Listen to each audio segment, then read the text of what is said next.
Allez. C'est parti. Aujourd'hui à Dijon, un comique de plus, encore organisé par l'association bourguignonne culturelle. Alex Métayer, que je crois pas avoir vu à Dijon depuis quand même un bout de temps, je pense pas. 4 ans. Ça fait 4 ans et c'est drôle parce qu'on reconnaît immédiatement, on est arrivé ici, on a reconnu les coulisses, on a reconnu la scène. Il faut dire que la scène est très particulière, très très haute. Et avec les régisseurs, tout de suite, quand on est arrivé là, on a dit, si, tiens, il y a 4 ans qu'on est venu et je viens d'avoir confirmation par les organisateurs. Très bien. Alors c'est la représentation par rapport à un nouveau disque qui est sorti ou c'est le nouveau disque qui suit la représentation? Comment? D'abord, il y a un spectacle de 2 heures qui est écrit. Et puis après, à l'intérieur de ce spectacle de 2 heures, on voit les sketchs qui peuvent être radiophoniques, qui peuvent être entendus, parce qu'il y a quand même beaucoup de choses qui sont très visuelles. Et alors, on extrait une dizaine de sketchs qui sont les sketchs dont le comique est perceptible comme ça. Mais d'abord, la première chose, c'est l'écriture du spectacle, et seulement après, une fois que c'est rodé, on fait le disque. Alors je vous ai vu avec un Walkman en arrivant dans votre salle ici. Est-ce que c'est des notes que vous avez marquées quelque part, que vous avez dites sur votre Walkman, ou c'est de la musique pour écrire des sketchs? C'est très spécial, oui. J'écoute de la musique, et en même temps j'écris. Parce que y a des musiques qui me portent comme ça. Là, je suis en train d'écouter un disque une cassette de Duke Ellington. Et en même temps, j'écris un truc que je dois faire pour la télévision, pour Drucker, là, le 21 février, pour Champs-Élysées. Et où je dois pirater l'émission de Drucker, monter sur la scène en étant dans le public et lui demander la parole en disant que je veux acheter TF1. Et voilà, je fais tout un discours contre les fausses libertés à la télévision. Alors je suis content parce qu'il a eu le courage d'accepter. Alors que, bon, c'est un petit peu, dès que c'est politique, c'est un peu délicat à la télé. Et je suis en train donc de mettre la dernière main à ce sketch-là que je dois jouer le 21. Alors une apparition à la télévision, on peut dire qu'on ne vous voit pas fréquemment à la télévision. Est-ce que c'est voulu ou c'est un petit peu voulu de la part de ceux qui dirigent un petit peu? Comment ça se passe? Non, il y a plusieurs raisons. La première raison, c'est que je suis rarement content des émissions de télé que je fais. Je suis rarement content de la façon dont je suis filmé. Je suis rarement content du public, qui est un public d'invités, qu'on pourrait appeler un public de radins. C'est-à-dire, c'est les gens, ils viennent là, ce serait n'importe qui d'autre, ils sont là, ils sont en place, ils sont pas venus, ils n'ont pas fait un choix. Alors, je suis pas très content de ça, donc je suis très très prudent vis-à-vis de la télévision. Et puis il y a une deuxième chose, c'est que la télévision fait une sorte de censure, c'est-à-dire qu'ils vous imposent. Ils écoutent votre disque ou ils viennent voir votre spectacle, puis ils vous disent, Alex, nous on aimerait avoir ce texte-là. Voilà. Alors que vous voudriez passer un texte peut-être plus méchant, plus rentre-dedans, et la télévision fait une sorte de censure. Alors, à la fois, le peu de plaisir que j'ai à être filmé, et en même temps, on a l'air tellement mauvais. Et tous les comiques, c'est pareil, hein, vous discutez avec tous les comiques. Il n'y a pas un comique qui est content de la télé. Hein. Alors, moi, c'est une appréhension terrible. C'est pour ça que j'ai choisi un sketch là que j'ai proposé à Michel, puis je lui ai dit, bon, j'aimerais bien faire ça. Il m'a dit, bon, c'est bien, parce que je peux participer. C'est-à-dire qu'il va avoir des répliques comme ça à me donner. Je pirate son émission, il est obligé de dire, mais avec ce que vous faites là, vous faites pas partie de l'émission, comment ça se fait que vous êtes sur la scène Voilà, il est obligé de lancer le sketch avec moi. Donc une présence quand même de temps en temps, histoire de dire que vous êtes encore là, et ça vous permet comme ça de tourner en France tranquillement avec une certaine publicité. Voilà, c'est-à-dire qu'en fait, il faut montrer qu'on n'est pas mort. Parce que si vous passez pas à la télévision, les gens ils disent, tiens, il est mort. C'est à ce point-là, hein, il faut donc être présent. Il faut être présent d'une part sans dévoiler grand-chose, mais simplement que ce soit tous les 6 mois une sorte de rappel dans la tête du public. Ah tiens, oui Alex, ah oui, il a fait ce sketch-là, ah oui, bon, je l'ai vu, il existe. Si vous faites plus de télé du tout, ça peut être très dangereux. Ça peut être très dangereux parce que maintenant, toute notre vie baigne dans la télévision. Alors il faut, moi par exemple, je fais pas des émissions de jeux, je fais pas les jeux de 20 heures, je fais pas les jeux de midi, là, les trucs comme ça. Je fais pas ces jeux-là parce que ça donne une mauvaise image. On voit un métayer sur la scène qui fait rire, et là vous voyez un métayer qui participe à des jeux comme ça, en balançant des petites phrases sans intérêt. Alors c'est pour ça que je suis très très méfiant par rapport à tout ce que la télévision me propose. Bouvard m'a proposé là dernièrement de faire son émission, de venir comme invité. J'ai refusé. Parce que je vais dire, qu'est-ce que je vais amener, qu'est-ce que ça apporte à mon image de marque, d'être devant les élucubrations des comédiens, donc d'autant plus que je suis pas très chaud, ça m'enthousiasme pas beaucoup. On est obligé de mentir. On est obligé de cirer les pompes alors que vraiment on n'a pas envie de dire que c'est bon. Alors je préfère ne pas en faire. Voilà. En plus, vous n'êtes pas tellement improviste, disons, hein, dans l'improvisation. Vous êtes plutôt des choses bien préparées. C'est vrai que j'aime bien les choses bien préparées et que la télévision, vous voyez même un type comme Bedos, par exemple, qui est un très bon improvisateur, quand il vient, qu'il fait un Drucker, il n'improvise pas. Il fait un sketch. Il fait un sketch écrit. Donc, parce que le temps des 3 minutes qu'on vous donne d'antenne, c'est un temps qui doit être très bien rempli. Donc, il doit être rempli avec un sketch qui a une teneur très forte. Il faut donc faire un rentre-dedans comme ça, et c'est pas l'improvisation qui vous l'apporte. L'improvisation, il faut avoir le temps. Il faut avoir beaucoup de temps devant soi pour qu'il y ait une perle au milieu de l'impro qui soit bonne.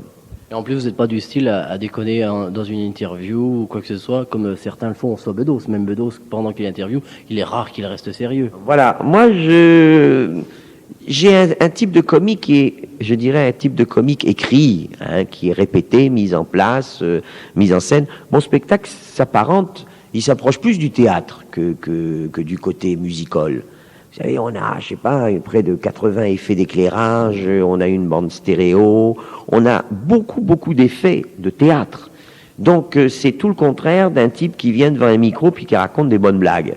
C'est vraiment un spectacle, un véritable spectacle. Alors à la télévision, évidemment, tout ça passe pas. Alors j'ai pas intérêt, moi, à donner, à moins, par exemple, un spectacle qu'on vient de faire, là, qui vient d'être filmé par la télévision, qui va passer au mois d'avril ou au mois de mai, ils ont pris 1 heure entière du spectacle filmé sur scène. Alors là, c'est très bien. Le spectacle est très bien. Donc, ça n'a rien à voir avec, là, les 3-4 minutes, comme ça, où on sait pas très bien quoi dire, où on meuble. J'aime pas beaucoup ça. Là, on bouffe du métayer pendant 1 heure. Ah voilà, pendant 1 heure, on se dit, bon, on s'installe, et si c'est mauvais, je suis le seul responsable. Et à chaque fois, c'est là où j'ai eu des réussites télé. C'est quand ça a été sur une longueur. On a le temps de gagner le public, voilà. C'est vrai que le dernier spectacle, pas celui-ci, il y avait déjà eu une télévision pour le dernier spectacle, il y avait des décors, des choses comme ça, il y a eu du bruit, donc on vous voit déjà dans des mimiques bien à vous, vous êtes installé sur scène, c'est quand même beaucoup plus intéressant. Il y a surtout le rapport du public, c'est-à-dire que vous êtes devant votre télé. Moi, j'aime pas beaucoup, par exemple, ce que fait, comment il s'appelle, Collaro. Je parle au point de vue technique. J'aime bien ce qu'il fait. Moi, je trouve que c'est bon enfant, ça me fait marrer. Donc, je rentre, je mets Collaro, ça me fait marrer. J'aime pas tellement le côté rire rajouté. Voilà, derrière, ça, j'aime pas beaucoup. Alors, dans mes spectacles, quand je donne à la télévision, j'aime bien qu'il y ait les vrais rires. Et là, c'est formidable, parce que c'est ça notre orchestration à nous, les rires. Et là, donc, on a attaché une énorme importance au montage du rire, c'est-à-dire que les rires soient présents sur chacune des répliques, mais les vrais rires, les rires du public. Et par exemple, pour en revenir, quand je fais un Drucker, il n'y a même pas de micro au-dessus du public pour entendre les rires. De telle sorte qu'on entend loin des petits trucs comme ça, très lointains. On se demande même si les gens rient. C'est vrai qu'à Drucker, on a toujours l'impression que les comiques se prennent un bide, parce que des fois, on a l'impression que c'est glacé. Tous les comiques ont peur de Drucker. J'en discutais avec Bedos, qui me disait, écoute, moi, je suis mort de trouille plus qu'une générale. Plus que si c'était une générale. Parce que la générale, vous êtes sur votre terrain, vous êtes la scène. Vous avez la durée pour vous pouvez vous rattraper. Mais là, quand vous avez 4 minutes, c'est l'horreur. Vous pouvez, sur 4 minutes, vous descendre en flamme avant un spectacle. Vous êtes à Paris, là, dans un théâtre. Vous venez faire un Drucker. Évidemment, tout le monde le sait, c'est pour se faire de la pub. Et vous pouvez, sur 4 minutes, vous faire descendre parce que l'émission n'est pas du tout calculée pour ça. Vous avez un immense décor derrière, vous avez des glaces, vous avez des escaliers, vous avez tout un truc qui tue le comique. On parle un petit peu du spectacle de ce soir. Alors, quel est un petit peu le progrès par rapport au dernier? Quelles sont les choses apportées, l'évolution d'Alex Métayer avec ce spectacle? Là, depuis, disons, quelques années, c'est des spectacles où on ne peut pas parler de progrès, on peut parler de différents. Ils sont différents. Celui-là, il est différent. En ce sens que, je vous l'ai dit, d'abord, il y a énormément de parts de mise en scène, d'éclairage. C'est mon fils, Éric Métayer, qui a fait la mise en scène. Donc, il y a un éclairage très sophistiqué, une bande-son très sophistiquée. Et puis, je fais une multitude de personnages. Je fais beaucoup de personnages. Je sais pas, sur la scène, entre les petits personnages qui durent 3 minutes, 4 minutes, et ceux qui durent 15 secondes, 20 secondes, il y en a une cinquantaine. Vous voyez, il y a beaucoup de personnages. Et ça va depuis l'animateur télévision jusqu'à la concurrente d'un jeu télé, jusqu'au drogué au bord de la route. Donc il y a des situations très très nombreuses, et c'est peut-être la marque de ce spectacle, c'est de ne pas avoir voulu faire des sketchs carrés qui durent 4 minutes, puis on passe à un autre, et puis un autre, et puis un autre. Il y a des bouts de personnages que l'on revoit à la fin du spectacle, et puis qui étaient au milieu, puis qui étaient au début. Vous voyez, c'est plus un spectacle mosaïque comme ça. Alors je fais marrer avec une silhouette, puis cette silhouette elle revient. Ah, on se dit, ah oui, il était là-bas au début. Ah ben oui, voilà. Vous voyez, c'est une série comme ça. Donc c'est un spectacle pour moi qui est très riche par rapport à ce que j'ai fait. Il a, si vous voulez, beaucoup plus... il montre un monde et une société beaucoup plus riche, plus fourmillante, où il y a beaucoup plus de trucs. Moi, je me marre beaucoup à le jouer parce que je passe sans arrêt d'un personnage à un autre. Et ça, c'est très agréable. En plus, vous appuyez énormément vos personnages. Il y a une caricature énorme. Oui, moi, j'aime bien jouer à l'italienne, c'est-à-dire... vous voyez, comme dans Les Monstres, par exemple. Moi, j'adore les personnages qui sont faits par Sordi, par Gassman. J'aime le jeu un peu excessif comme ça. Je n'aime pas tellement le jeu sur la scène, tout au moins, intériorisé, théâtral, français. Moi, j'aime bien faire un rentre-dedans comme ça. Et je crains pas la caricature. C'est un peu, si vous voulez, il y a des sketchs qui se rapprochent beaucoup de la bande dessinée. Je joue sur des gammes différentes. Alors il y a, je sais pas, des sketchs comme Les Pâtes à la Boudoni, où c'est un morceau de vie. C'est pas d'anthologie, mais de vie. C'est la vie de tous les jours. C'est le monsieur tout le monde, il va se reconnaître sur la scène quand il est en train de téléphoner à son fils. Justement, est-ce qu'on peut pas classer, parce qu'en France on classe tout, Alex Métayer entre Raymond DeVos et puis Fernand Reynaud. Raymond DeVos pour un petit peu l'absurde, et puis Fernand Reynaud justement pour dépeindre tous ces personnages.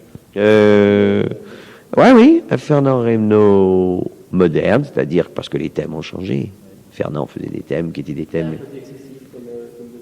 Oui, il y a une certaine folie, hein, mais je pars toujours pourtant de trucs réels, de la réalité.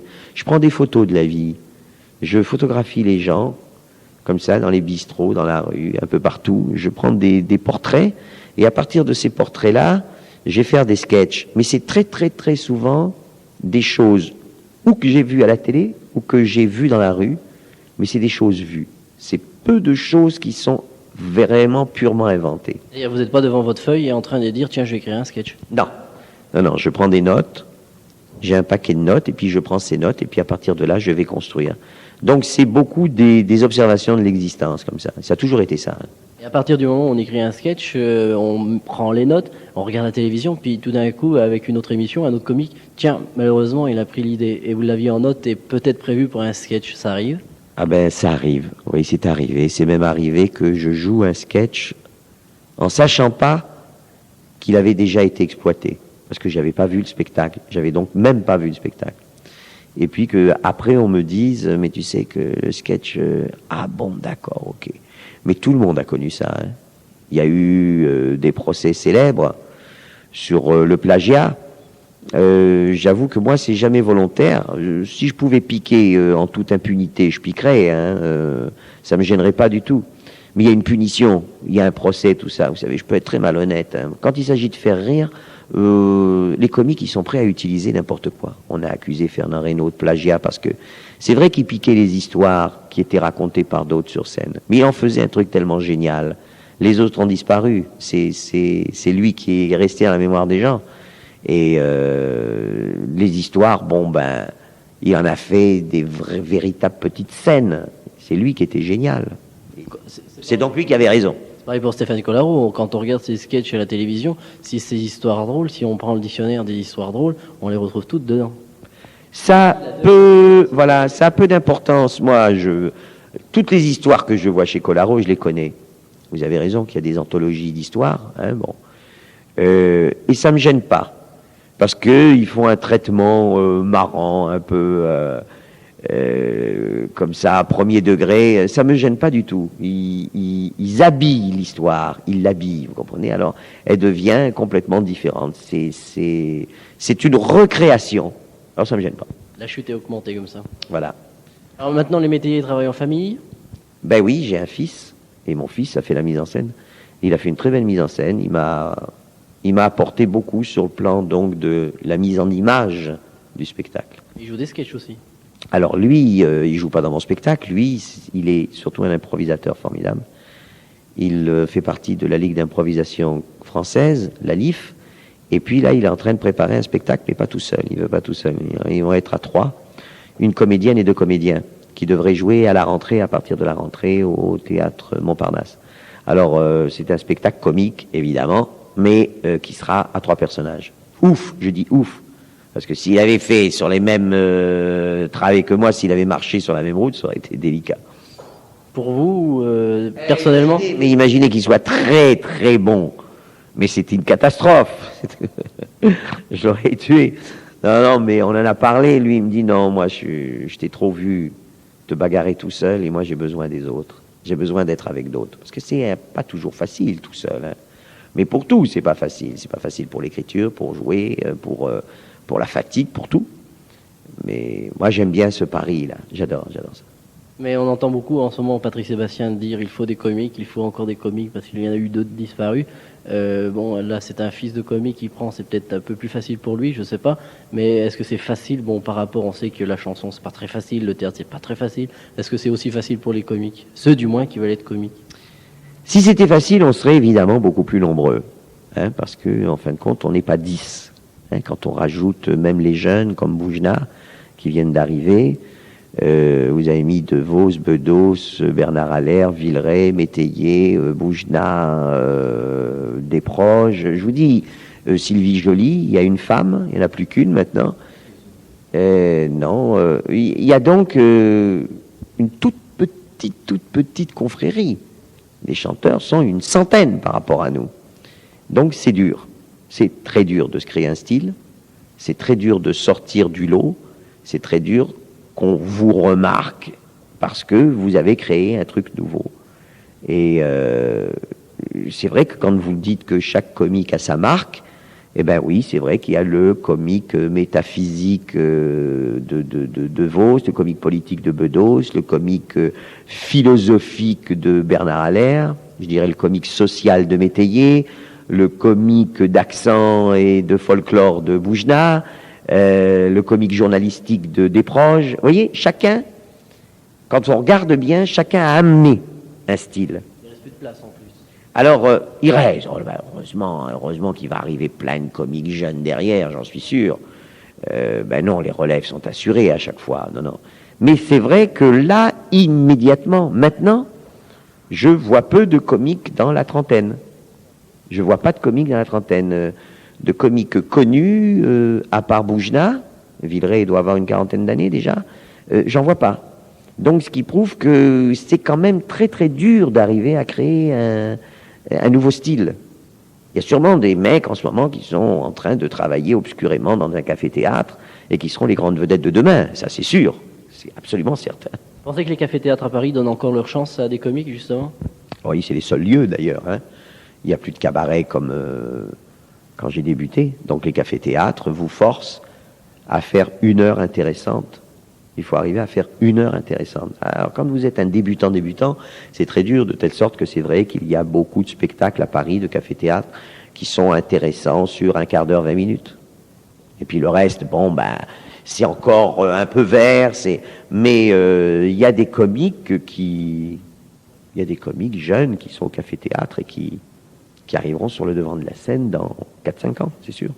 Pour terminer, quelques projets. Donc ce 33 tours, cet album qui est sorti il y a déjà quelques temps, disons 2 mois. Oui, 2 mois. Au mois de septembre, non, un peu plus, au mois de septembre.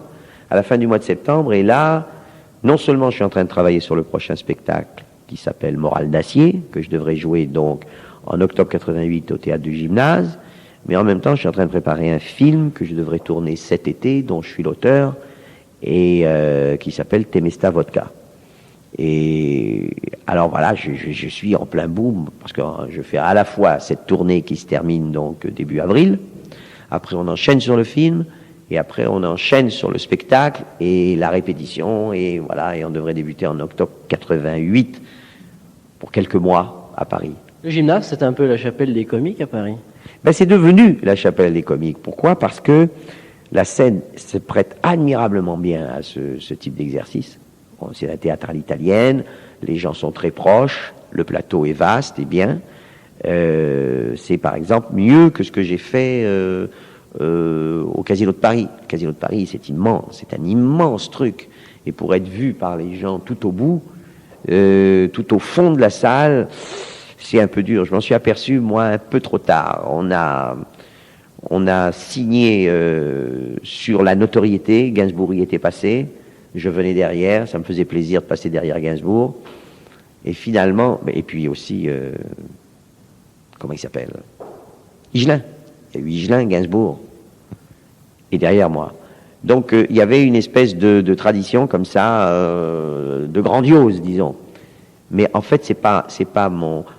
Moi, au-dessus de 1000 personnes, et tous les comiques, au-dessus de 1000 personnes, c'est un petit peu, on est un peu lointain, parce que ce qui se passe, c'est sur notre gueule, sur notre visage, c'est l'expression, c'est ça qui est important. C'est ce contact-là, bon. Alors voilà, je suis content, ce sera donc le gymnase. Merci Alex, et puis à bientôt. À bientôt, au revoir. Et ben voilà, c'est Alex Métayer qui est avec Charlie. Salut Charlie.